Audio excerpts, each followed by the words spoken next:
గండికోటలో movie shooting అయితే జరుగుతుందంట. మాకైతే షూటింగ్ జరుగుతుందని తెలీదు. మేమైతే చూద్దామని ఎళ్ళాము. వెళ్ళేసరికి షూటింగ్ జరుగుతుందని చెప్పారు. మేము లోపలికెళ్ళగానే వీళ్ళందరూ చూడండి ఎంచక్కా వాళ్ళ లవర్స్ పేర్లో, మరి భర్తల పేర్లో వాళ్ళకిష్టమైన పేర్లన్నీ గోడల మీదయితే రాసేసుకుంటున్నారు. మూవీ షూటింగ్ అయితే పొద్దున 6 గంటల నుంచి సాయంత్రం 6 గంటల వరకయితే ఉంటుందంట. ఇక్కడ వేసిన ఈ టెంట్‌లన్నీ మూవీ షూటింగ్ వాళ్ళవే. మేమైతే మార్నింగ్ 11:30కొచ్చాము. షూటింగ్ జరుగుతుందని చెప్పి గుడి లోపలికైతే వెళ్ళనివ్వట్లేదు. అందుకు 4:30కైతే ఎళ్ళాము గుడి దగ్గరికి.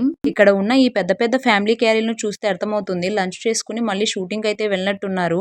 ఈ క్యారియర్ వచ్చేసి ఒక్కొక్కరు ఒక 10 మంది దాకా తినొచ్చు. అంత పెద్దగున్నాయన్నమాట. సో, మొత్తానికి గండికోటలోని మాధవరాయ టెంపుల్ దగ్గరికైతే వచ్చేసాము. ఇక్కడ మూవీ వచ్చేసి సుమంత్ గారిది 'వారాహి' మూవీ అయితే షూటింగ్ జరుగుతుందంట లోపల.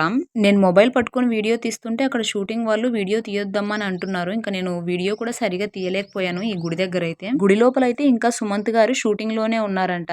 ఇంకా ఈవినింగ్ 6 వరకు ఎవరిని కూడా గుడి లోపలికైతే వెళ్ళనివ్వరు అని చెప్పారు. ఇంకా మేము 4:30కి వెళ్ళాం కదా! ఇంకా మేమైతే మాకు లేట్ అయిపోతుందని చెప్పి ఇంకా వెనక్కైతే వచ్చేసాము. ఆ గుడి చూడ్డానికి ఒకవేళ మేము ఈవినింగ్ 6 వరకు వెయిట్ చేసినా గానీ షూటింగ్ అంతా అయిపోయేసరికి ఖచ్చితంగా 6:30 అయితే అవుతుంది. ఇంకా అప్పటికి చీకటైతే పడుతుంది. ఆ చీకట్లో గుడిని కూడా సరిగ్గా ఏం చూడలేమన్నమాట. ఇంకా ఇంటికైతే బయలుదేరాము. మేమైతే ఫ్యామిలీతో గండికోటకొచ్చాము. ఫుల్ వీడియో కావాలంటే కింద లింక్ ఇచ్చాను. వెళ్లి చూసేయండి. Subscribe to my channel friends.